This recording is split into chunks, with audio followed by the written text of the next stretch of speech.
သေးပြန်လဲတိဆောက်တော့မဲ့ Manchester United ရဲ့ Old Trafford ကွင်းကြီးနဲ့သူ၏တမိုင်းကြောင်းအားလုံးပဲမင်္ဂလာပါခင်ဗျာ Seven Star Sport Facebook Page နဲ့ YouTube Channel လေးကနေအားလုံးကိုကြိုဆိုလိုက်ပါတယ်ဒီနေ့တင်ပြပေးမယ့်အကြောင်းအရာလေးကတော့အသေးပြန်လဲတိဆောက်တော့မဲ့ Manchester United ရဲ့ Old Trafford ကွင်းကြီးနဲ့သူ၏တမိုင်းကြောင်းဆိုတဲ့အကြောင်းအရာလေးပဲဖြစ်ပါတယ် Manchester United တင်ဟာပြီးခဲ့တဲ့အပတ်ကပဲ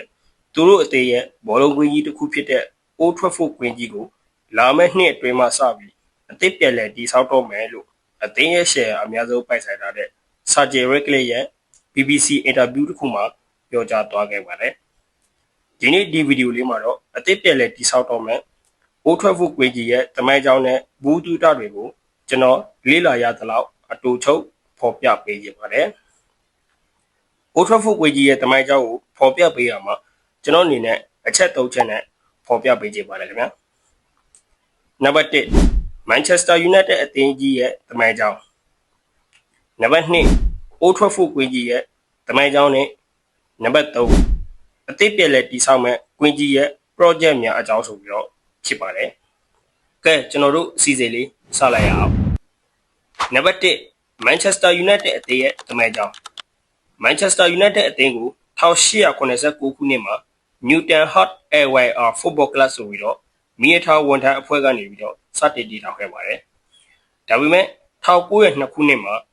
ဘန်ဒါရီအခက်အခဲတချို့ကြောင့်အသင်းကိုပြန်လည်ဖွဲ့စည်းခဲ့ပြီး Manchester United လို့အမည်ပြောင်းလဲခဲ့ပါတယ်။ Manchester United အသင်းဟာအင်္ဂလန် Premier League မှာအောင်မြင်ဆုံးအသင်းတစ်ခုဖြစ်ပြီးအင်္ဂလန် Premier League ဖလားအကြိမ်20ပါဝင် FA ဖလား12ကြိမ် UEFA Champions League ဖလား3ကြိမ်ပါဝင်စုဖလားပါများစွာကိုရရှိခဲ့ပါတယ်။ကြော်ကြားတဲ့မန်နေဂျာများအနေနဲ့ Thomas Parry 1945 1981နဲ့ Sir Alex Ferguson 1986 2013ခုနှစ်ဖြစ်ပါတယ်။သူတို့နှစ်ဦးရဲ့တမိုင်းတွေကထင်ရှားတဲ့ဖြစ်ရပ်များ Thomas Parry 1950ခုနှစ် Thomas Parry ဦးဆောင်တဲ့လူငယ်တွေနဲ့ဖွဲ့စည်းရတဲ့အသင်းဟာအင်္ဂလန်မှာအင်အားကြီးဆုံးအသင်းတစ်ခုဖြစ်လာခဲ့ပါတယ်။ဒါပေမဲ့1958ခုနှစ်မှာမြူးနစ်လေပြစ်ကျခဲ့မှုကြောင့်အသင်းသား8ဦးနဲ့အတူစုစုပေါင်း23ဦးထိသေဆုံးခဲ့တဲ့ဖြစ်ရပ်ဆိုးကြီးတစ်ခုဖြစ်ပွားခဲ့ပါတယ်။ Sir Alex Ferguson ဦးဆောင်တဲ့ Manchester United အသင်းဟာ1996ခုနှစ်မှာ Premier League ဖလား FA ဖလားနဲ့ UEFA Champions League ဖလားဆိုပြီးတော့စု3ခုစလုံးကိုတစ်နှစ်တွင်းမှာရရှိခဲ့ပါတယ်။ထို့တူဘောလုံးသမိုင်းတစ်ခြားအကောင်းဆုံးကစားသမားတွေဖြစ်ကြတဲ့ Cristiano Ronaldo, Wayne Rooney နဲ့တခြားသောကစားသမားကောင်းများစွာကိုမွေးထုတ်ပေးနိုင်ခဲ့ပါတယ်။နံပါတ်2 Old Trafford ကွင်းကြီးရဲ့တမိုင်းကြောင်း Old Trafford ကွင်းကြီးဟာ The Theatre of Dream အိမ်မက်ပြဆက်ရုံဆိုပြီးတော့လူသိများပြီးတော့ Manchester United အသင်းရဲ့အိမ်ကွင်းလည်းဖြစ်ပါတယ်။ Old Trafford ကွင်းကြီးကို1910ခုနှစ်မှာစတင်ဖွင့်လှစ်ခဲ့ပါတယ်။ဒုတိယကမ္ဘာစစ်အတွင်းမှာဗုဒ္ဓံများကြောင့်ပျက်စီးခဲ့ရပြီး1949ခုနှစ်မှာအသစ်ပြန်လည်တည်ဆောက်ခဲ့ရပါတယ်။ဒီလိုနဲ့တစ်စိတ်တစ်စိတ်ပြုပြင်ပြောင်းလဲရာကနေလက်ရှိပရိသတ်ပေါင်း9400ကျော်ဝင်ဆိုင်တဲ့ကွင်းကြီးတစ်ခုဖြစ်လာခဲ့ပါတယ်။ Old Trafford ကွင်းကြီးရဲ့ထိရှားတဲ့အချက်များအနေနဲ့ Old Trafford ကွင်းကြီးဟာအင်္ဂလန်မှာဒုတိယအကြီးဆုံးကွင်းဖြစ်ပြီး Wembley ကွင်းပြီးရင်ဒုတိယနေရာမှာရပ်တည်ထားနိုင်ခဲ့ပါတယ်။ကွင်းရဲ့ထူးခြားချက်အနေနဲ့ကတော့ Sir Alex Ferguson stand ဆိုပြီးဒါအသင်းရဲ့အောင်မြင်မှုအများဆုံးနီးပြကြီး Sir Alex Ferguson ကိုဂုဏ်ပြုပေးတဲ့အနေနဲ့အမည်ပေးခဲ့ပါတယ်ခင်ဗျာနံပါတ်3နောက်ဆုံးတစ်ခုကတော့အသင်းပြန်လည်တည်ဆောက်တော့မဲ့ကွင်းကြီးရဲ့ project များအကြောင်းပဲဖြစ်ပါတယ် Manchester United တင်ဟာ Old Trafford ကွင်းကြီးကိုခင်မီအောင်ပြုပြင်ပြောင်းလဲမောင်းမှန်ဖို့ project တွေကိုစတင်နေပါတယ်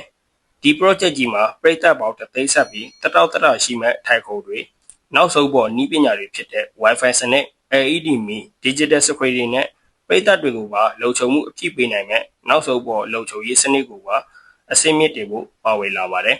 ။ဒါအပြင်ကွေးရဲ့တမိုင်းဝင်အဆောက်အဦတွေကထိသိမ်းရေးခင်မီအောင်ပြောင်းလဲဖို့ရည်ရွယ်ထားပါတယ်။ဒီ project ကြီးကိုယခုနှစ်ဘောလုံးရာသီအပြီး2025ခုနှစ်မှာစတင်ဖို့ရည်ရွယ်ထားပြီးပြည်စည်းဖို့2029သို့မဟုတ်28လောက်ထိကြာမြင့်နိုင်တယ်လို့ခန့်မှန်းထားပါတယ်။ဒီ project ကြီးဟာဘန်ဒါရေးအရကြီးမားတဲ့ရင်းနှီးမြှုပ်နှံမှုတစ်ခုဖြစ်ပြီး US ဒေါ်လာ2ဘီလီယံလောက်ကုန်ကျနိုင်မယ်လို့ခန့်မှန်းထားပါတယ်